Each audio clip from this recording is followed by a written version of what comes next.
Autoridade de Proteção Civil registro desastre natural deve acontecer durante a semana e denyelarang o total caju hamutu atos ruas yang ulu resinghat liusi conferência imprensa e segunda-feira ne chefe secção APC Giovanni Fernandes Almeida informa how ia loron sanulu tol sanulu resinghito fula novembro tinane acontece desastre natural hanesan anin sobu uma ai hang uma o total hamutu atos rua sianulu resinghat. Desastre natural ne Rasik acontece em município Walu.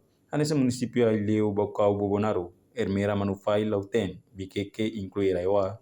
Durante a semana ida, região Timor-Leste acontece normal. Motivo desastre no registro nessa uma estragos pelo recinto.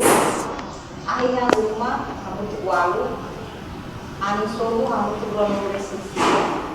Prinsip kriteria babu recuperação hamut Sambil desse mídia, apoio de emergência, valor investimento, número de afetados, atos mídia, menor residência, evacua, sambil residual, Lili yang município Hanesan Firmene.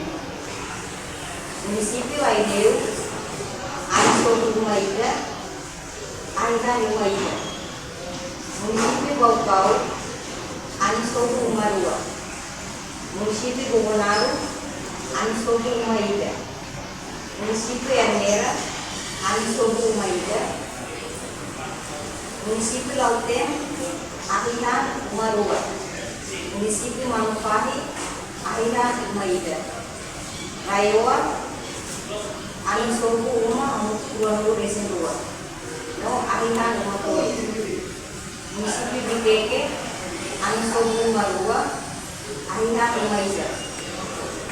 Comando Autorização Civil no parceiro relevante fornece assistência e emergência Aihang Laos Aihang baik Burkina Faso.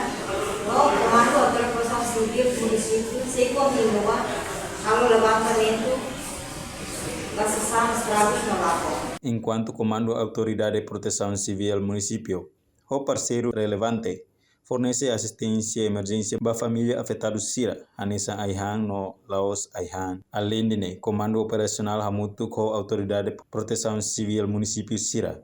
Continua halo levantamento detalhe com a basação nebe estrago no Lacon. Reportagem Imaculada TV Televisão de Marpos. Janela informação ba emogoto. Atau tem informação atual dia kliu. Kita haluha. Haneham botão subscribe, like. Halo komentário no Fahia Tutang ba media sosial hotu.